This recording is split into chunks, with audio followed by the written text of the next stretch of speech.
that you put in here to bring all the apparatus you have, that's a ministry right there. So you got some takedown time ahead of you. So thank you for that ministry as well. And I was blessed by the music. Thank you. Sometimes we forget about all the prep that goes into worship service, and we thank the deacons, the deaconesses, even our AV crew for all the work that they do, so that it seems like it's just a seamless worship service. But we want to thank them. I am going to give a brief preface to what I'm going to preach on this morning, because my title could be a very loaded term. When you see social justice, all of a sudden your mind starts firing. You start going, oh, where is he going with this? And I want to say that, be patient. I'm going to push you a little bit to think about some things. But my main thing is twofold. Is one, to go from the Bible, and two, to look at our Adventist roots. Because I think there's a lot of guidance in both those places. And to be careful about where social justice always goes these days, and it gets loaded up with different things. And so I want to kind of put your minds at rest a little bit, but at the same time, I'm going to be pushing you to think about a few things that in some spheres that we don't talk about. So the first one, did you know that the Adventist Church is the most racially balanced church in North America? Did you know that? Yeah, if you look at the second one over here, I've kind of enlarged it a little bit. I took the top part here and put it over here. So Seventh-day Adventists, we're almost equally white as we are black, Asian, other, and Latino. We're there at the top. If you come down the list, and this list over here is impossible to read on this screen, but for instance, let's just take mainline U.S. Mainline U.S. is 66% white, about 12% black, 4% Asian, 4% other, 15% Latino. Adventist Church is more balanced than the U.S. As a whole. And if you look around, there's a reason why we call this the Concord International Church. In fact, we did a demographic study when I was at Pleasant Hill. The Pleasant Hill Adventist Church does not represent Pleasant Hill demographically. The Pleasant Hill Adventist Church is much more diverse than Pleasant Hill is. In fact, that's what the Adventist Church is. And I want to say this much. I believe the roots of this, how diverse our church is based in the Adventist roots on social justice. And I'll be explaining as we go along. So bear with me. And it's interesting, if you talk with Adventists, especially white Adventists, it's not always a big topic, social justice with them. And I want to kind of push us a little bit on this topic that we talk about a little bit. And this being Black History Month, I thought, you know what? Let's talk a little bit about social justice. This last Christmas, my brother, who is a history professor, he gave me a very interesting book that I've been making my way through. It's called The Gospel of Freedom by Jonathan Reeder, there on the right. And it is about Martin Luther King and his letter from Birmingham jail. And it's a fascinating book. But it is also both encouraging and discouraging for the people who supported him, for the people who didn't. And there were a lot of people who kind of said, you know what, we like the idea of desegregation, but we're not ready for it. And listen to this quote. It says the white evangelical church marched in the vanguard of the campaign to preserve segregation in the South. George Wallace, who was the governor, may have stood in the schoolhouse door, but evangelical clergy provided the moral framework for his actions. That should sober us. That evangelical Christianity was saying, the segregation thing, segregation's good. We're going to give you the moral framework so we can keep being segregationists. That needs to sober us. That we cannot march in lockstep with everything our Christian brothers and sisters say. Well, we already know that, because we keep a different day than they do too already, right? Last summer, some of you who were following the Sabbath school lesson, do you remember last summer what the Sabbath school lesson was on? It was on the Psalms, right? And I got tasked to preach on, or to present the Sabbath school lesson. And the Sabbath I was saying, can you do the second Sabbath? And I was going, okay, what's it on? And I looked, it was on social justice. And that was the week I got. And I got to tell you, that was an interesting week, because I had two of my colleagues, pastors, come up to me and say, Adventist should not be dealing with social justice. Well, they were white pastors, I probably should say, because I have some black friends who would say differently. But I was intrigued by that. Just before I'm going to go up and present, they're telling me that basically what I'm going to be saying, I shouldn't be saying. Even though I am presenting from the Psalms. Not to mention our scripture reading today, the minor prophets, and we have Isaiah even, who's not a minor prophet, what they would say about social justice. And I couldn't help but thinking, as I was listening to my two colleagues, that they have forgotten our Adventist roots. Because our Adventist pioneers would not have said that.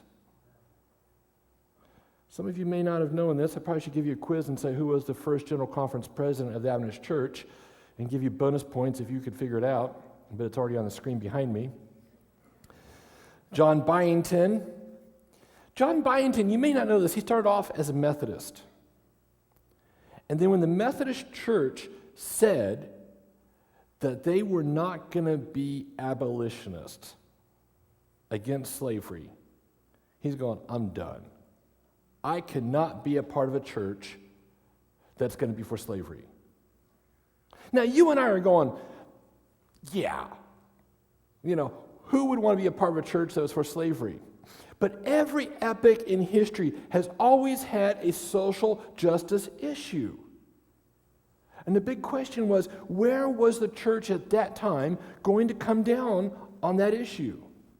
And Byington's going, no, I can't be a part of the Methodist Church if they're going to say slavery's okay. And so he goes hunting for another church.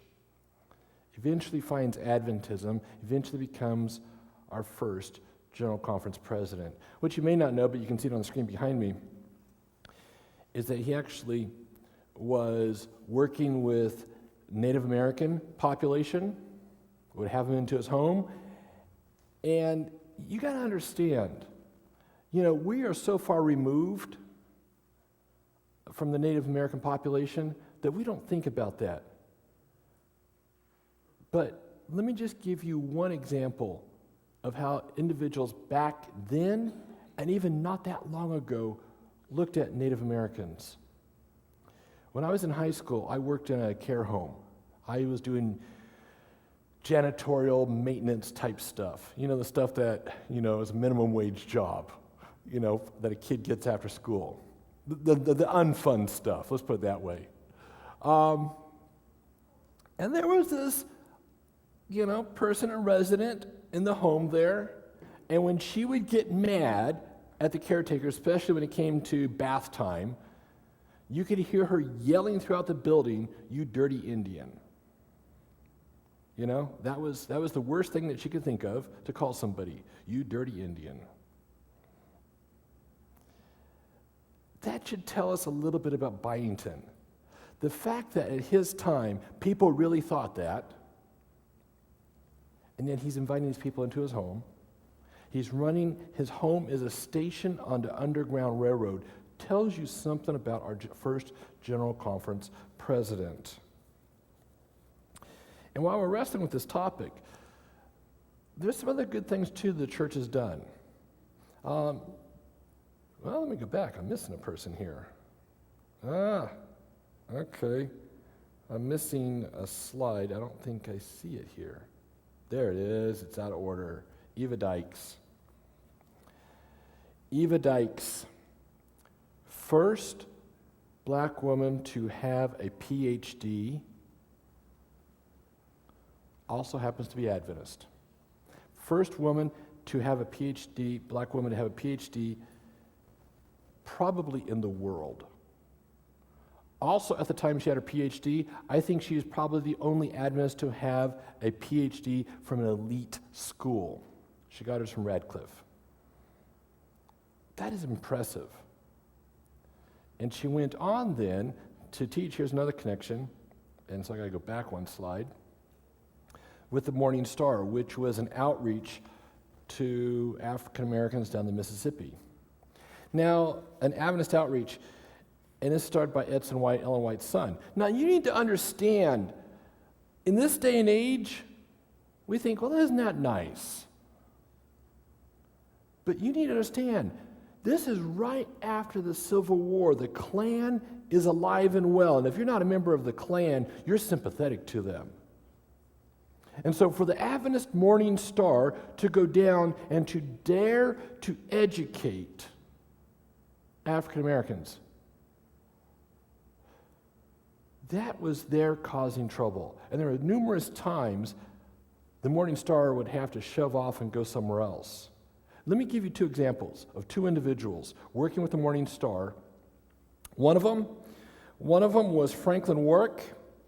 He was on a train. They found out he was working with the Morning Star. He had to leap off the moving train because they were going to lynch him. This is one of Adventists. They were going to lynch him. Another individual, N.V. Olvin. N.V. Olvin, also working with the Morning Star. He was whipped, beaten, and his wife was shot at. Because how dare they work with educating African Americans? So running the Morning Star was not some simple outreach. They were going into very hostile territory to do that. It's controversial. And by the way, the Morning Star, you know what came out of the Morning Star eventually? Historic Black College, Oakwood College, our university to this day. Morning Star was the precursor to that. However, the Adventist Church, we have some great things in our history when it comes to social justice. We also have some things, too, that we have to sadly shake our head over. One of them is Lucy Bird. And Lucy, in 1944, she's sick. She is rushed to the Adventist Hospital, the Washington Sanitarium. They're in D.C., Maryland area. And they wouldn't take her because the Adventist Sanitarium would not treat African Americans. So then she had to be taken across town. She's Adventist, and an Adventist hospital would not treat her. And so we need to shake our heads. We are not perfect when it comes to this thing. And that's why we've got to have this conversation. Because if we were perfect on this, then we could say, you know what, the rest of the world need to be just like us, but we need to have this conversation and say, you know what, we've got things in our own closet we have to deal with. However, around the same time, Malcolm X talks about how his mom took him to an Adventist church in Detroit area. And Malcolm X would later say that Adventists were the nicest white people he knew. So we'll take that as high praise. If you haven't already done so, I want to invite you to open your Bibles to Amos chapter 5. Amos chapter 5. And if you recall Martin Luther King's famous speech, some have called it the greatest American speech ever, I Have a Dream. He preached from Amos chapter 5.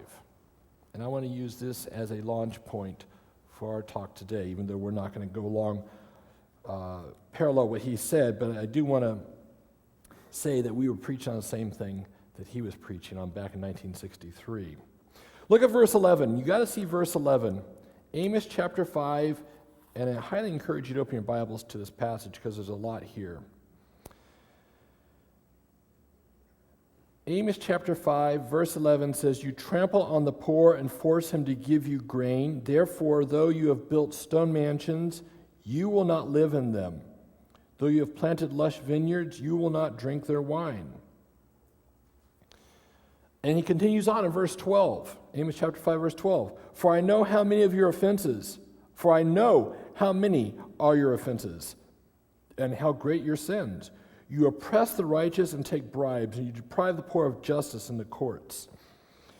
You have to understand, if you're not reading carefully and maybe don't know a little bit about history here, come back with me to this time that Amos is writing. This should be the economic wonder time for Israel, because there is a power vacuum in the world at that time. Babylon, Assyria, Egypt, all of them are leaving Israel alone. And if you know about Israel's geography, they are right there at the center of major trade routes. And so what's happening is Israel is getting wealthy. It's an economic boom time for Israel. If there was a time in Israel's history where you would say, besides when Solomon was king and David, that this was the great time, it's actually at this time during Amos's time. And yet, Amos is coming to them saying, this wealth that you're doing, you're not going to get it. And you got to understand what he's saying. Because if you read it in the NIV, it's not, he says with stone houses, it's a little bit muted. If you read in a different version, you can understand a little bit better. Because some of you maybe have been to Israel. If you go to Israel, you will see rocks and stones everywhere. In fact, you will see them in places you don't want them, including in your fields. I got to be there with a group of pastors. I led 93 pastors and spouses here about 2 years ago to Israel. We're going through Jordan, and I'm looking at their fields. You got to understand, I come from farm stock. My dad grew up on a farm, and so, I heard about farm all the time, and I've worked on farms growing up. And I would look at their fields, and I go, how do you plow that field with all those rocks in there? Because those rocks will break tractors and implements. They would take those rocks and build houses with them, usually foundations. But that is not what Amos is talking about. Here you can kind of see the foundations, the stone foundations, right down here in the bottom. The rest of the house for average Israelite is mud brick. Amos is not talking to these people. He is talking to these people. Well-hewn stones, that's sandstone. That comes from a quarry. Those were very expensive, and only the wealthy could live in them. Plus the fact, if you're poor, you don't have a vineyard. You're just trying to grow enough food to live on. It's only the wealthy who could have the vineyards. It's a luxury. So he's talking to the wealthy, saying, how dare you take bribes? How dare you oppress the poor in your community? You've got all this stuff. God's blessed you, and yet you're taking advantage of all these people around you. Why are you doing this? So God's holding them accountable in this upside-down world because of all the people in the world who should not have been taking advantage of the poor. It should have been the Israelites, because they had been slaves themselves of all the people in the world. And yet, as soon as they get a chance, they're taking advantage of others. And God had set up an incredible social welfare system with Moses. Unfortunately, they were not following it. One of the things that God had set up was even the Sabbath. The Sabbath was supposed to be a speed bump in protection. Look what Amos says in chapter 8. It says, "Hear this, you who trample the needy and do away with the poor of the land, saying, when will the new moon be over, that we may sell grain, and the Sabbath be ended, that we may market wheat? Skimping on the measure, boosting the price, and cheating with dishonest scales, buying the poor with silver and the needy with a pair of sandals, selling even the sweepings with the wheat." They're just trying to cheat each other. The last people in the world who should have been doing that should have been the Israelites. We in America are privileged. We're privileged. And sometimes we forget how privileged we are. And so when we hear about other places of the world where people are being abused, it's just academic. We don't think about it. And the thing about it is, because maybe our lives are privileged, then we don't even think about those around us that it actually could be happening in this country too. And we have to be paying attention to what happens even in this country. It's not hard to find on the news examples, and I hear about them periodically, and they're just painful to hear. Women who've been attacked in India or Pakistan, and if they report the crime against them, then they get punished. I just read about a woman in India. She reported the crime against her, and the mob killed her. And we think, wow, that's awful. Those people, they're barbaric. And yet, there's stuff that happens in our country too, that we as Christians need to stand up and say, no, this isn't right either. Back in 2015, a young woman by the name of Marie, and it's actually her middle name, they did not use her first name. 2015, living in Washington State. Somebody attacks her in her apartment. She's only 18. She's attacked in her apartment. She reports the attack. It's a traumatic event. And this is a common thing they say with people who've gone through traumatic events, to try and remember the details consistently can be hard. And the police started then looking at her as being not a victim, but a suspect. And eventually, she was finally fined $500, charged with lying, had to go get mental help to help her with her lying, and 1 year of probation for that, when she'd been the victim. And they wouldn't have known that she was really a victim, except 2 years later, in Colorado, they found a serial rapist who had a picture of her. And they said, oh, maybe we got it wrong. And that happens in America. And that was not the only case I could tell you about this morning. And that's where we come together and we say, you know what? We in America need to recognize that our justice system isn't always fair. And if you want something that's just a little closer to home, when I first started pastoring in this conference, there was a pastor in our conference who had an affair. Of course, you have an affair as a pastor, you lose your job. It just kind of comes with the territory. Also lost his marriage. Because he lost his job and his marriage, he then sues his wife for alimony, because guess what he doesn't have? He doesn't have a job. And the court awards him alimony. His wife must pay him because he had an affair and then lost his job. And we're going, how fair is that? It is backwards.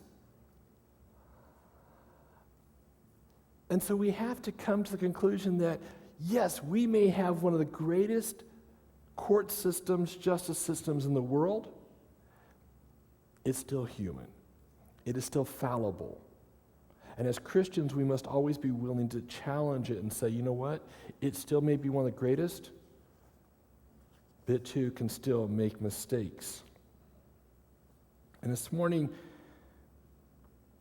we, from our beginning, when our church challenged slavery. When our church said, you know what? From anti-slavery to women's rights to temperance, that was the beginnings of our church. And speaking of women's rights, we had female pastors in the church before women had the right to vote in America. That shows you how progressive our church was at one time. But fast forward today, and there are a number of Adventists who have forgotten our social roots, because that used to be part of just who we were. And we need to be careful about hiding behind what is legal and what is politically possible. Because all you got to do is look at World War II Germany, and killing 6 million Jews was legal in Germany. And so just because it's politically right in that setting doesn't make it moral. And we need to always remember that. And if you're following your Bibles, Amos 5:16 talks about the day of the Lord is not going to be good for those, 5:16 in our chapter, that neglect social justice. Amos dispels one of those beliefs when he says that one can mistreat somebody else or turn their back on somebody else who's mistreating somebody else and then say, but I'm good with God. Because Amos says, no, you can't. If you're allowing this other stuff to happen, if you are not condemning it, you can't stand before me and say, I'm good with God. Look what, in verse 21 to 24, this is a powerful section. 21 to 24. And if you read what God is really saying, he says, I despise your religious feasts. I cannot stand your assemblies. What's he basically saying? When you come together in church, I can't even stand when you guys come together in church.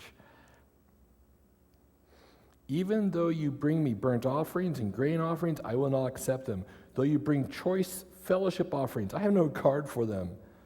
Away with the noise of your songs. I will not listen to the music of your harps. But let justice roll on like a river and righteousness like a never-failing stream. We can never disconnect how we treat those around us from our relationship with God. When I was a young pastor, when you're a young pastor, the things that you just aren't really up on, you're learning. And I'm going to share with you one of the lessons I learned. There was this guy in my church, and probably to most people who knew him very well, he was a jerk. Okay? That's the scientific term. He was a jerk.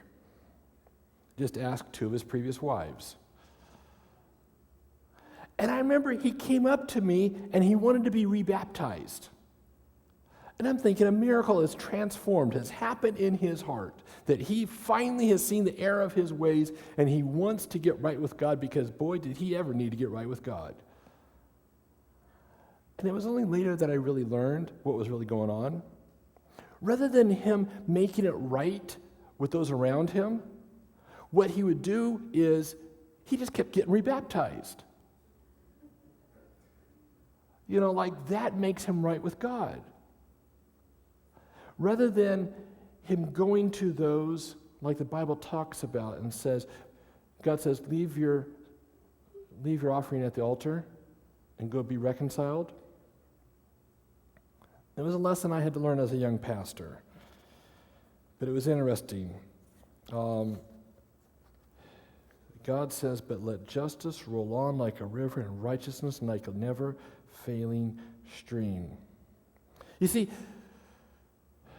you look at what Ellen White says at the beginnings of our church. When she talks about the Civil War and the penalty, she says that the North was going to have to pay for looking the other way was slavery. It says the North was not to be allowed to win a quick, decisive battle, thus ending the war abruptly, because it was to be punished for condoning slavery before the war and also for not making abolition the principal ethical issue of the war. Let's be honest. Ellen White is calling a truth here. The principal ethical issue of the war was economics. And Ellen White is saying it should have been slavery. Ellen White is echoing Amos and the other prophets, calling for justice. And we could easily spend more time talking about history and Ellen White and the early church. But I want to kind of fast forward. I want to talk about where do we go from here? And as we look around, we need to be principled. When we see people being shot for being black, we need as a church to be concerned. When we hear about Me Too, we need to take a stand. And I got to say this morning, this is one of those, I think, God things. John Pratley comes up to me, because I was going to bring up, we need to be concerned here in Contra Costa County about sexual trafficking. It's an issue in our neighborhood. And John came up to me, says, can I talk to you? I was not expecting that. It blows me away, because I was saying that was going to be in my sermon. And he comes and talks to me about it. About what can we do about it in our own neighborhood. And I'm glad to say that the Concord Church, you guys are saying, you know what? We need to do something about the homeless issue in our church, in our community. And so I got to say kudos. Kudos to this church for saying we're not just standing by. But we're also going to be asking ourselves, what else can we be doing as a church? Looking back to what we did as a church, and also, more importantly, saying, what is the Bible telling us that we need to be concerned about?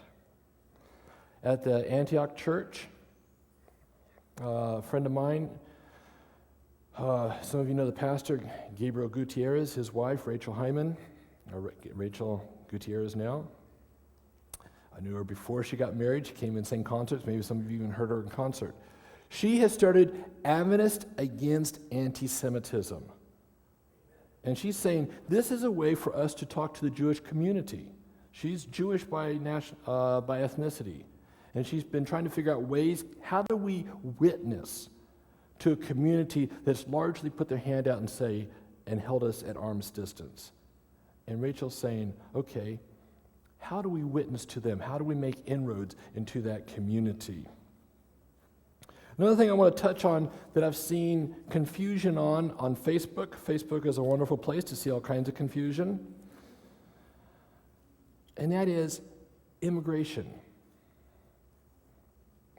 And we're not going to solve all the issues here this morning, but I do want to talk to the biblical thing.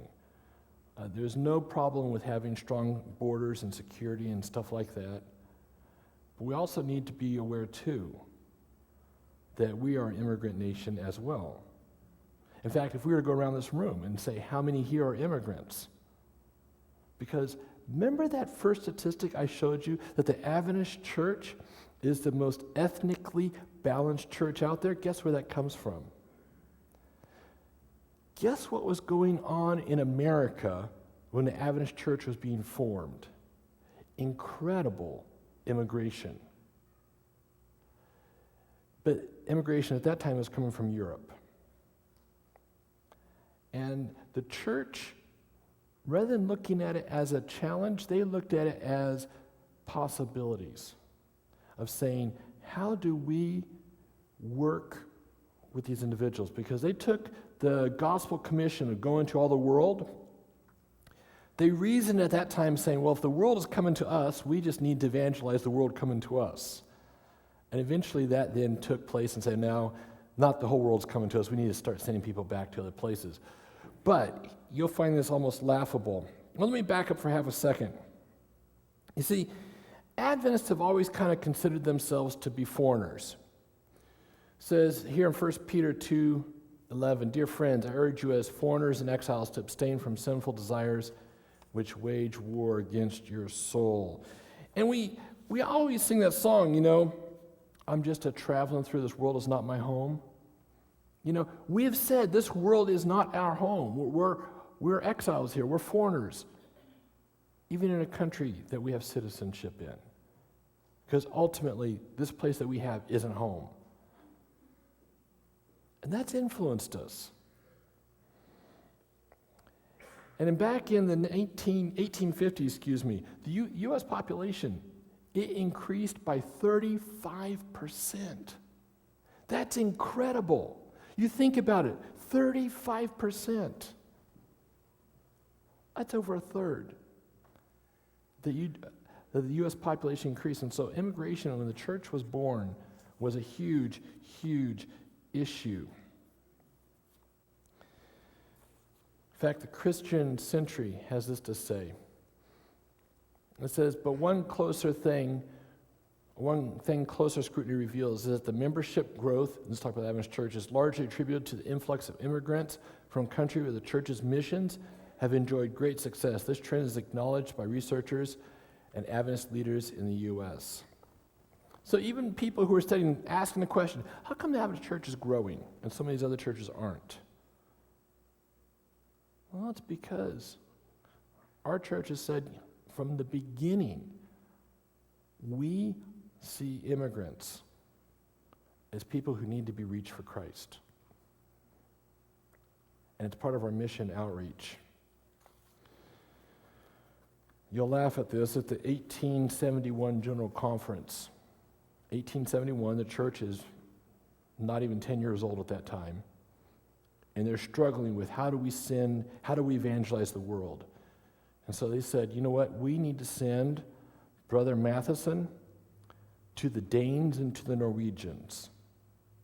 We're going to send Brother Matheson to the Danes and to the Norwegians in Wisconsin. They start off small, but they're recognizing these immigrant populations that the church has to reach if we are going to be fulfilling our gospel commission. But I want to challenge you with a story.